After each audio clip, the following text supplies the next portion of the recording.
Eu vou ler o livro de Tiago, capítulo 1, versículos 1 a 8, e diz assim: Tiago, servo de Deus e do Senhor Jesus Cristo, às 12 tribos dispersas entre as nações, saudações. Meus irmãos, considerem motivo de grande alegria. Meus irmãos, considerem motivo de grande alegria o fato de passarem por diversas provações. Pois vocês sabem que a prova da sua fé produz perseverança. E a perseverança deve ter ação completa, a fim de que vocês sejam maduros e íntegros, sem lhes faltar coisa alguma. Se algum de vocês tem falta de sabedoria, peça a Deus, que a todos dá livremente, de boa vontade, e lhe será concedida. Peça-a, porém, com fé, sem duvidar, pois aquele que duvida é semelhante à onda do mar, levada e agitada pelo vento. Não pense tal homem que receberá coisa alguma do Senhor. É alguém que tem mente dividida e é instável em tudo o que faz. Tiago, servo de Jesus Cristo e do Senhor, servo de Deus e do Senhor Jesus Cristo, às 12 tribos dispersas. Durante o ministério de Jesus, a família dele, José, Maria e seus irmãos, viveu um certo afastamento dele, talvez pelo fato dele estar envolvido com as questões do reino de Deus. E Jesus não tinha um comportamento padrão, um comportamento comum. Ele era o filho mais velho de Maria e de José, e ele deixou a profissão de carpinteiro para tornar-se um pregador itinerante. E eu fico imaginando que muitos o chamavam de milagreiro, entre outras coisas. E por onde ele andava, fazia perguntas às pessoas sobre a forma como elas viviam e também sobre a sua fé em Deus. A maioria dos estudiosos afirma que o Tiago, autor desta carta, da qual nós lemos aqui alguns versículos, era um dos irmãos de Jesus. E assim como o resto da família, não acompanhou de perto o ministério de Jesus. Ele se converteu e entrou para o caminho, como eram chamados os seguidores de Jesus, e tornou-se um dos líderes da igreja em Jerusalém, depois que Jesus então ressuscitou dos mortos. Há muito pouco sobre Tiago nas Escrituras, mas a tradição cristã afirma que ele tinha o apelido de joelho de camelo, por causa dos calos grossos que se formaram depois de muitos anos de oração constante. Nessa carta, que foi escrita entre 45 e 50 depois de Cristo, ele, que era um homem de oração, ele procurou orientar os judeus, seguidores de Jesus, que estavam espalhados pelo mundo. E ele falava em como aplicar as boas novas do Evangelho à vida, ao dia a dia. Porque muitas vezes as pessoas dizem que não entendem a Bíblia, porque elas não conseguem trazer aquilo que está escrito na Bíblia para a sua própria realidade. Trata-se de uma carta aberta, sem um destinatário único. A Igreja de Jesus tem preservado esses escritos como inspirados por Deus para a orientação do seu povo. Ao lermos essas palavras de Tiago, que diz: considerem motivo de grande alegria o fato de passarem por diversas provações, porque vocês sabem que a prova da sua fé produz perseverança, e a perseverança deve ter ação completa, a fim de que vocês sejam maduros e íntegros. Quando lemos essas palavras de Tiago e comparamos com as orações que fazemos hoje em dia em nossas igrejas, nós percebemos que estamos vivendo um outro evangelho. Grande parte das nossas orações nós fazemos no sentido de pedir a Deus que nos livre dos nossos problemas, que abençoe as pessoas que amamos, que nos livre de sofrimentos e aflições. Pedimos a Deus que intervenha de forma sobrenatural e faça parar qualquer situação desconfortável ou ruim que aparece em nossas vidas. Nós temos que ressaltar também que em muitas igrejas a aflição de um irmão ou de uma família da igreja, às vezes é motivo até de comentários sobre a fidelidade deles para com Deus, como os amigos de Jó. Nós ficamos com uma pulga atrás da orelha. Aquele irmão está passando tanto problema, alguma coisa errada há com ele. Na maior parte da cultura evangélica de nosso país, não há nada de bom no sofrimento. Sofrer é sempre um péssimo sinal. Essa teologia tão comum em nossos dias ensina que um dos motivos pelos quais vale a pena ser amigo de Deus é essa espécie de apólice de seguro. Apólice de seguro contra a dor, contra o sofrimento, contra a aflição, a que pretensamente temos direito pela fé, quando estamos firmes na igreja. Mas parece que Tiago pensava diferente. Acabamos de ler que ele nos ensina que as lutas e aflições devem ser consideradas motivo de grande alegria. Parece conversa de doido, né? Mas ele vai explicar direitinho. E isso pode parecer estranho para uma cultura que evita todo tipo de dor e de desconforto. Ao contrário de muitos que veem as lutas e aflições da vida como sinais de pecado, ou de punição, ou da mão de Deus pesando em cima do irmão, Tiago as chama de provação. Será que precisamos rever o modo como temos lidado com as lutas e as aflições da vida? Uma mudança importante é compreender que o sofrimento não é necessariamente um sinal de pecado na vida do crente. Nem tampouco é uma punição de Deus. Em vez disso, as aflições da vida, segundo Tiago, têm um aspecto bastante positivo e devem ser consideradas motivo de grande alegria. Nós vamos continuar a nossa análise, porque se nós pararmos por aqui, as pessoas dirão que nós somos masoquistas, ou seja, pessoas que sentem prazer no sofrimento. Mas na verdade, não é nada disso. Vamos seguir o raciocínio de Tiago. Por que as aflições da vida devem ser bem recebidas? Uma das ideias que estão presentes, algumas das ideias presentes na carta de Tiago, e essa é apenas uma delas, é que a fé não é apenas intelectual. Fé não é apenas concordar com algo. Fé é uma rendição e precisa ser experimentada em situações reais. Ou seja, você afirma que tem fé em seu intelecto. Sim, Paulo disse que o nosso culto é racional. Mas é diante de uma situação real e concreta é que você vai demonstrar se a sua fé é verdadeira ou não é verdade? Nesse primeiro capítulo, ele esclarece que as aflições são exatamente as oportunidades que nós temos para colocar a nossa fé em xeque. A nossa fé à prova, a fim de que seja exercitada e fortalecida. Tiago afirma que se seguirmos esse caminho, a perseverança será um fruto saboroso em nossas vidas. Perseverança. Muitos de nós desejamos ser perseverantes. Achamos muito bom aqueles que não desistem, batemos palmas para eles, mas poucos se dispõem a trilhar o caminho que leva à perseverança. Os pregadores da doutrina da prosperidade e da confissão positiva, existem tantos hoje em dia, eles desafiam as pessoas a não aceitar a dor e não aceitar o sofrimento, não aceitar a pobreza, e ao rejeitar a dor, eles desprezam a ideia de perseverança em meio às lutas da vida. Ao invés disso, o Evangelho de Jesus, nas palavras de Tiago, ressalta a perseverança e nos convoca a encarar o sofrimento e as aflições com fé.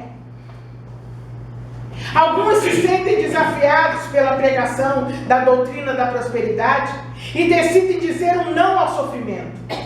Mas o desafio que realmente se parece com a fé dos apóstolos é o de dizer sim às aflições da vida, confiando que todas as coisas cooperam juntamente para o bem daqueles que amam a Deus.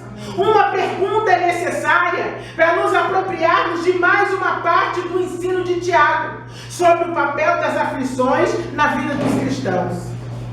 Já aprendemos que enfrentar os problemas com fé pode nos tornar perseverantes.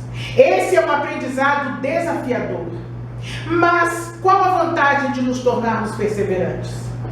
A resposta que recebemos de Tiago é que nos momentos em que nossa fé é exercitada nas aflições pelas quais passamos e aprendemos a perseverar, nós nos tornamos pessoas mais plenas em nossa humanidade.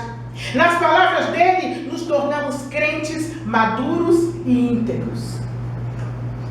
E nós podemos ver isso quando perseveramos em orar por nossos familiares. Nós temos que perseverar, irmãos, na luta, perseverar. Nos últimos 2 meses, eu tenho passado por problemas e vem tudo junto, né, irmãos? Tudo junto. Problema de enfermidade na família, foi o carro que deu perda total, e mais um monte de pequenos problemas, alguns até maiores, mas vem tudo junto. Mas é nesse momento que a minha e a sua fé, elas são provadas. Amém.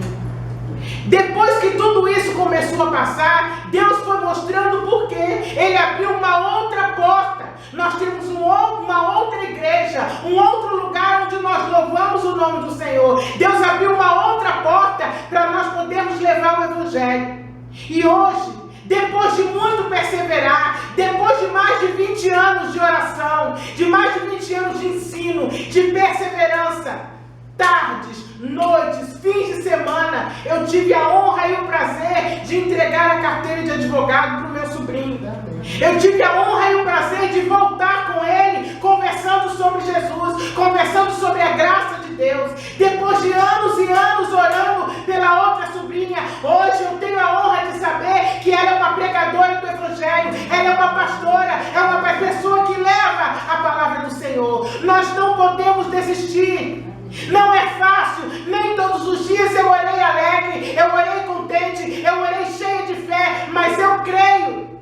Nós temos que perseverar, e essa doutrina nova diz que nós temos que negar tudo aquilo que nos aflige. Isso não é bíblico. A resposta que nós recebemos de Tiago é que nos momentos em que nossa fé é exercitada nas aflições pelas quais nós passamos e aprendemos a perseverar, nós nos tornamos pessoas mais plenas em nossa humanidade. E nas palavras dele, nós nos tornamos maduros e íntegros. É isso que Deus quer que você seja. É isso que Deus quer que eu seja. As provações nos amadurecem. Veja o que está acontecendo em nossos dias. Essa teologia nova ensina as pessoas que as aflições devem ser rejeitadas e o sofrimento deve ser banido da vida dos cristãos. E acaba negando a esses mesmos cristãos a oportunidade de exercitar a fé e de crescer. A oportunidade de amadurecer. A oportunidade de se tornar aquilo que Jesus espera de seus discípulos. Os resultados são igrejas cheias de meninos na fé, cheias de pessoas inconstantes, cheias de pessoas inseguras, levadas por todo o vento de doutrina, cheias de dúvidas. O sofrimento e a dor não são agradáveis. Não há prazer em sofrer, mas eles podem ser caminhos para aprendermos a confiar em Deus se os recebermos como instrumentos da pedagogia divina. Talvez você tenha passado tanto tempo fugindo das aflições, ou então fazendo birra com Deus, perguntando a Ele: por que, Senhor? Por que o Senhor permitiu isso na minha vida? Com tanta meninice que você nem saiba direito como é essa coisa de se alegrar com elas. Talvez você nunca tenha aprendido a olhar para a dor e para o sofrimento como parte dessa pedagogia de Deus, para nos ensinar sobre confiança. Como eu faço? Você pode perguntar. O desafio de aprender em meio às aflições é grande, mas você não está só. Muitos cristãos no passado e também em nossos dias têm passado por esse árduo e proveitoso caminho.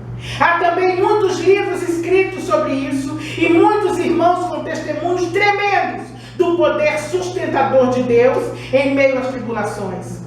Há pessoas que dizem para mim: mas pastora, você fala com tanta convicção que Deus vai me curar, pastor, é claro. Eu fui curada 3 vezes por Deus quando os médicos me desenganaram, é lógico. Mas se eu não tivesse passado por isso, eu não teria crescido e não teria aprendido a confiar em Deus. Elas são necessárias e fundamentais às tribulações, para que você se torne forte, para que você se torne maduro e para que você tenha um relacionamento íntimo e estreito com Deus. Muitos cristãos passam por muitos problemas. Tem passado por esse árduo caminho de tribulações. Homens e mulheres que venceram a morte, que venceram doenças, que venceram fornalhas, que venceram leões, que venceram gigantes do século XXI.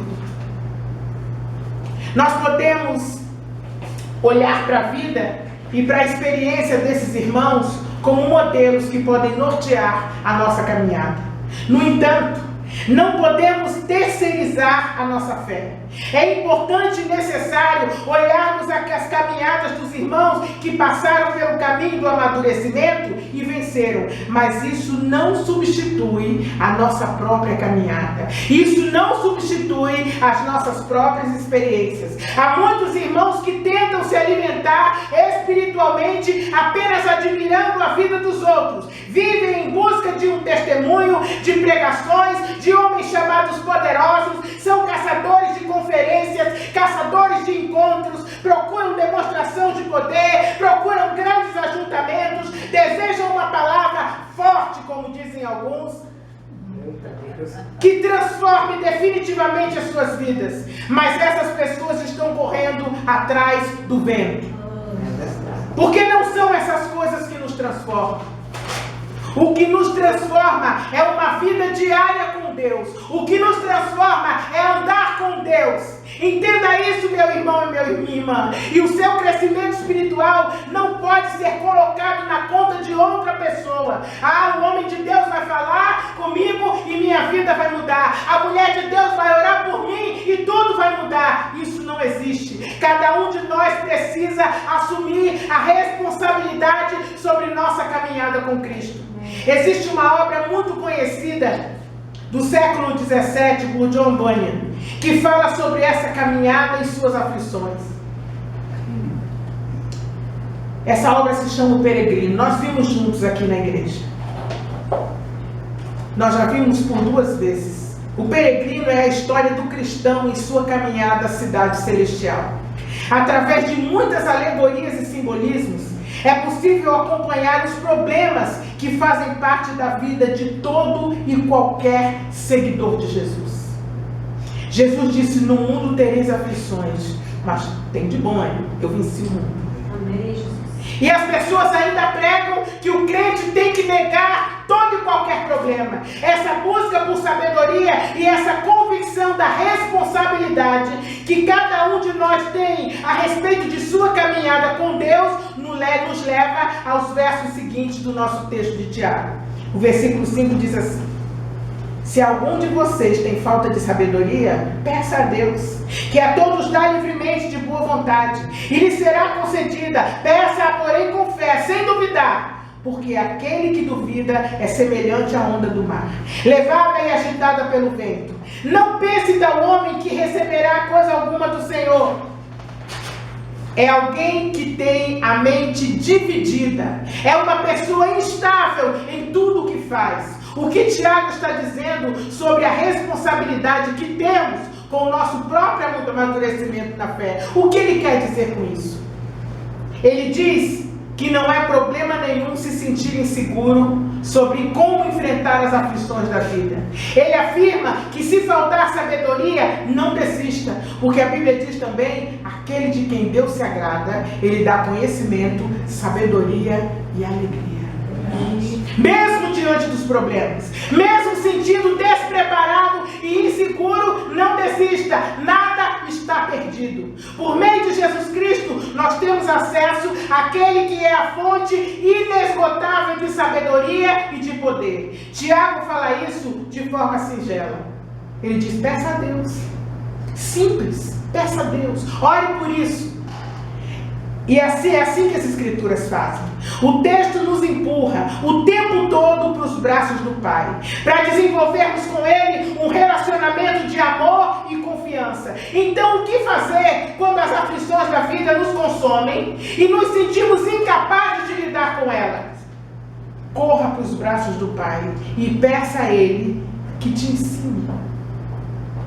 Quando não houver respostas fáceis, não desista. Peça a Deus a sabedoria para viver. Tiago afirma que Deus não raciona a sabedoria. Ao contrário, ele diz que Deus dá livremente e de boa vontade a quem pedir. Aquele de quem Deus se agrada, ele dá conhecimento, sabedoria e alegria. A teologia da prosperidade e a confissão positiva afirmam que devemos exigir de Deus a suspensão imediata do sofrimento. Eu vou determinar, eu quero determinar. Eles nos encorajam a extorquir Deus mediante ameaças, como se isso fosse possível. Isso não é bíblico. Como é que a criatura pode confrontar o Criador, exigindo algo dele? Mas as boas novas do Evangelho de Jesus, pelas palavras de Tiago, nos afirmam que não precisamos e nem podemos colocar Deus contra a parede. O Senhor está pronto para nos dar livremente e de boa vontade aquilo de que realmente precisamos. Sabedoria para viver a vida e enfrentar suas aflições e sofrimentos. Peça, porém, com fé, sem duvidar. Para concluir o que falamos sobre o papel das aflições no amadurecimento de nossa fé, devemos pensar não apenas sobre a necessidade de nos aproximarmos de Deus, para receber dele sabedoria, a fim de viver a vida. Jesus disse que tem vida abundante para nós. Por que não vivemos? Eis que vim para vos dar vida e vida em abundância. Por que as aflições nos consomem? Por que os problemas nos paralisam? Por que o medo nos impede de ir adiante? É importante também olhar para a forma dessa aproximação. Algumas vezes nos aproximamos de Deus um pouco desconfiados. Temos dúvidas sobre o caráter dele. Por exemplo, tem gente que não ora de jeito nenhum dizendo: Senhor, faça a sua vontade em minha vida. E se a vontade dele foi me enviar como missionário para o Iraque, e daí? E se ele não quiser que eu case, e aí? E se não for da vontade dele que eu passe naquele concurso que eu quero, e aí, o que acontece? Quando pensamos assim, é porque ainda temos dúvidas sobre o caráter de Deus.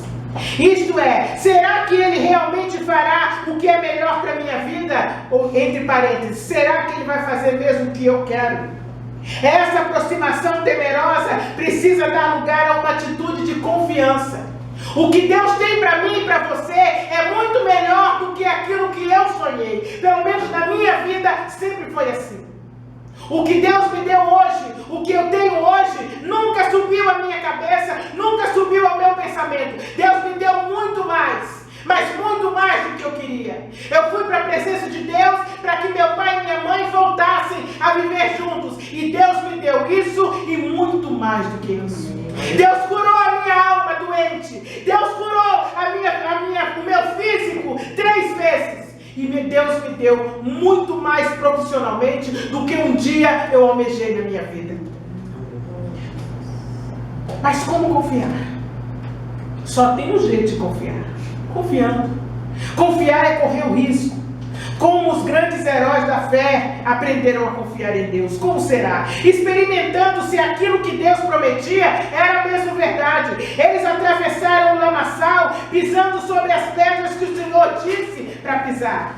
É essa forma de aproximação que Tiago afirma que nós devemos ter ao pedirmos a Deus sabedoria para enfrentar as aflições da vida. Peça, porém, com fé, sem duvidar. A nossa fé pode e deve encontrar fundamento na experiência de mulheres e homens de Deus. Isso é muito bom. Também podemos trazer à memória os testemunhos de pessoas do nosso próprio tempo como um encorajamento para nos aproximarmos de Deus. Mas é no amor demonstrado na cruz que deve estar o nosso fundamento. O fundamento da nossa confiança no caráter de Deus. Romanos 8,32 diz assim: que diremos, pois, diante dessas coisas? Se Deus é por nós, quem será contra nós? Aquele que não poupou o seu próprio filho, mas o entregou por todos nós, como não nos dará juntamente com ele e de graça todas as coisas? Mas Deus prova o seu próprio amor para conosco, pelo fato de ter Cristo morrido por nós, sendo nós ainda pecadores. Assim sendo, aproximemo-nos do trono da graça com confiança, a fim de recebermos misericórdia e encontrarmos graça que nos ajude no momento oportuno. Tiago escreveu essa carta com o propósito de orientar os irmãos a viverem a fé que diziam ter em Jesus de maneira prática. Isso inclui como lidar com as aflições da vida que alcançam a todos nós. O que fazer? Os pregadores da teologia da prosperidade ensinam que não devemos aceitar o sofrimento e as aflições da vida.